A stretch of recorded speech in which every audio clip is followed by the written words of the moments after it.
What's up, Steelers Nation? Welcome back to another episode where we break down all things black and gold. Today's show is packed with everything you want to know about the Pittsburgh Steelers, as we edge closer to what could be one of the most exciting seasons in recent memory. And look, we're not just throwing hot takes into the wind here, there's substance, there's insight. And yes, there's a little speculation that might just get you thinking. So grab your terrible towel, because this ride is about to take off. Let's kick it off with the wide receiver room. There's been a lot of chatter about the Steelers potentially making a move to bring in a familiar face for their new quarterback. That's right, Aaron Rodgers is in town. And with him comes speculation about who he might want to bring along. One name that's been floating around is Malachi Corley. Now, Corley is only in his second year, a young wideout with a thick frame and impressive after-the-catch ability. Think of a compact wrecking ball with soft hands and a mean streak once the ball is in his grip. Corley spent his rookie season with Rodgers on the New York Jets. Though calling it a season with Rodgers might be generous, let's be honest.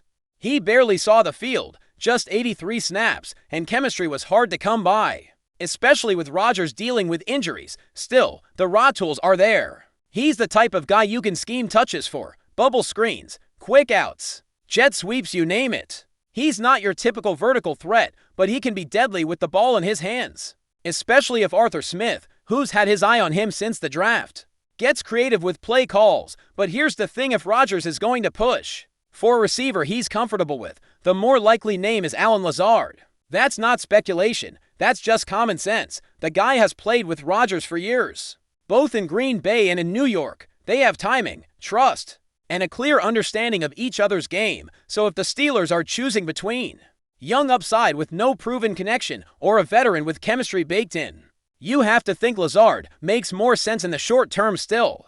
The idea of Corley is intriguing. He was a monster at Western Kentucky, leading the nation in forced missed tackles. That's not an accident. That's not a fluke. That's a guy who knows how to turn a simple 5-yard reception into a 30-yard highlight. And let's be real, the Steelers don't really have that kind of wide receiver on the roster right now. Calvin Austin III is quick, but undersized. Roman Wilson has potential, but is still raw. DK Metcalf, assuming he stays healthy and locked in, brings the physical dominance, but they don't have that hybrid, run-after-catch specialist. Corley could be that guy. So if Pittsburgh is serious about surrounding Rodgers with guys who can thrive in his style of offense, quick reads, decisive throws, scheme touches, then Corley might be worth the gamble. Of course, that all depends on price, fit, and whether Rodgers even wants him here after a lackluster rookie season together. There's always the risk of bringing in someone with untapped potential and watching it stay untapped, but if the cost is a late-round pick, it's a conversation worth having. Speaking of Rodgers, let's dive into this new chapter in his career and what it could mean for the Steelers. There's been a lot of noise about whether he can still be elite, whether his health will hold up, and whether he's the missing piece for Pittsburgh. Jay Glazer, who's got close ties to Mike Tomlin, has said straight up this is a perfect fit. He believes Rodgers and the Steelers can win a Super Bowl together, not just make the playoffs, not just win 10 games, but bring another Lombardi to the Steel City. And you know what? Big Ben agrees. That's not something he's just throwing out there casually either. According to Roethlisberger, this version of Rodgers might actually be better than what we saw last year. Why? Because there's no mental hesitation anymore. The Achilles injury is behind him. The nagging pains, the uncertainty, that's gone. Now it's about executing, not questioning. And for a guy like Rodgers, that can make all the difference. This team isn't looking to simply be competitive, they're looking to be dangerous. And when you look at the pieces around Rodgers, it starts to make sense. The defense is stacked. The run game is getting stronger. The offensive line, well, let's just say they've been investing heavily in making sure Rodgers stays upright. If everything clicks, if this unit gels, Pittsburgh could have one of the most balanced teams in the entire league now. Let's talk about that defense, because the guys over at Pro Football Focus just dropped a bombshell ranking the Steelers' defensive line as the best in the NFL. That's right, better than the Eagles, better than the Bills, better than anyone. And honestly, they might be onto something. T.J. Watt, when healthy, is an absolute nightmare for opposing quarterbacks. That's not opinion, that's fact. The guy's been terrorizing offenses for years.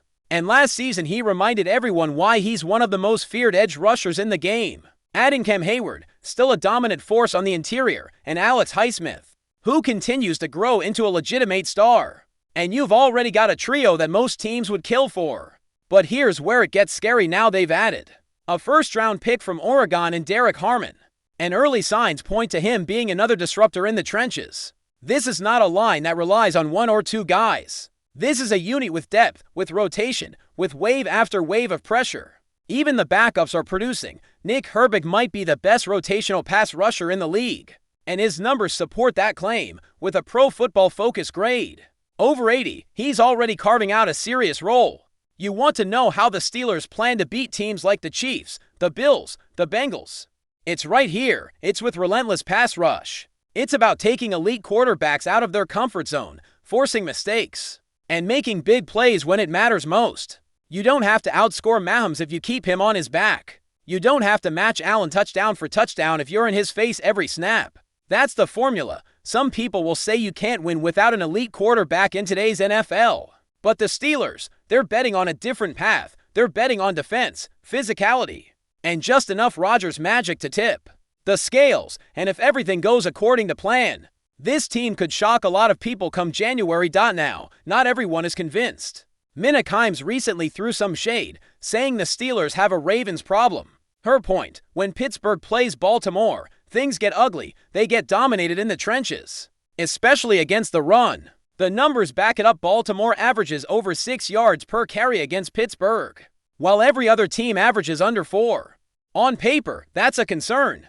But here's the context. She missed TJ Watt was injured in those blowouts, not just banged up, but significantly limited, and when he's not at full strength, that defense is just not the same. When he is, different story. Look at the Week 11 game at home. Watt was healthy. The Steelers won.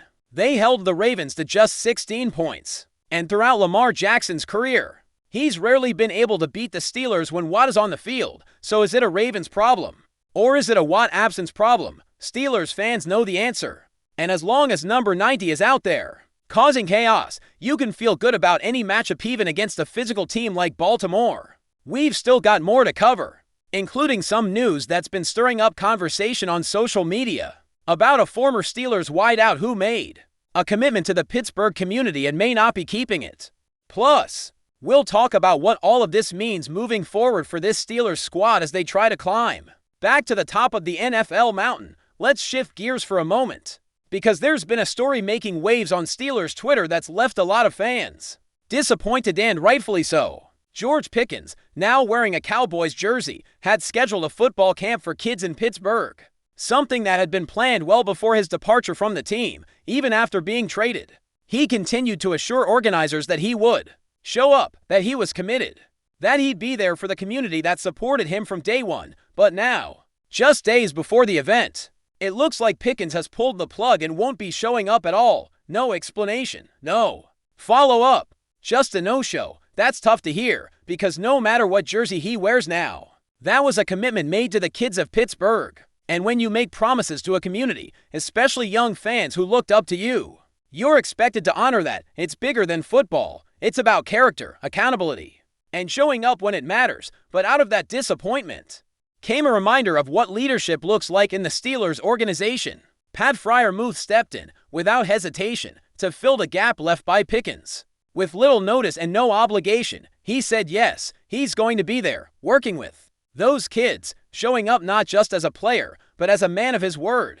That's the kind of guy you want in your locker room. That's the kind of player who sets the tone, who leads not just by performance, but by presence. Pat deserves serious respect for that. But before we dive in, don't forget to subscribe to Steelers Nation Central and hit the like button on this video. Your support helps us keep bringing you the latest updates on the Pittsburgh Steelers. And don't forget to share your thoughts on the news in the comments below.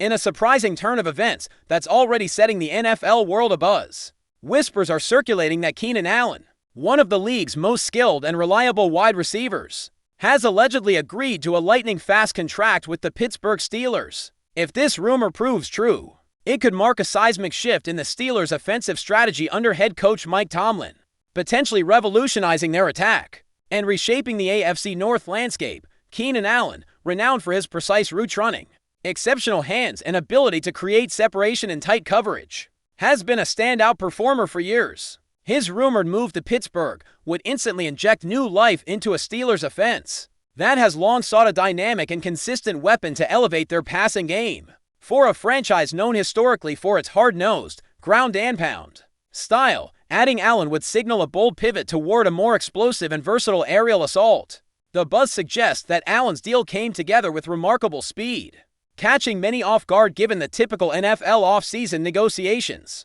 and market shifts. Steelers fans and analysts alike are abuzz with speculation about how Allen's skill set will mesh with quarterback Kenny Pickett, who is still in the early stages of his career but has shown flashes of promising growth. Pairing Pickett's developing arm with Allen's sharp instincts and route precision could be the missing piece. Pittsburgh has been hunting for two challenge the division's dominant teams. Mike Tomlin's coaching approach has always emphasized adaptability and toughness, and adding a receiver of Allen's caliber would provide him with a new weapon to diversify his offensive playbook. The Steelers might transition from a conservative, run-heavy approach to a more balanced, aggressive passing offense, potentially making them a more unpredictable and dangerous contender in the coming seasons. Of course, as with any breaking news in the NFL, these whispers need confirmation, but the mere possibility of Keenan Allen joining the Steelers has already sparked feverish debate among fans and pundits.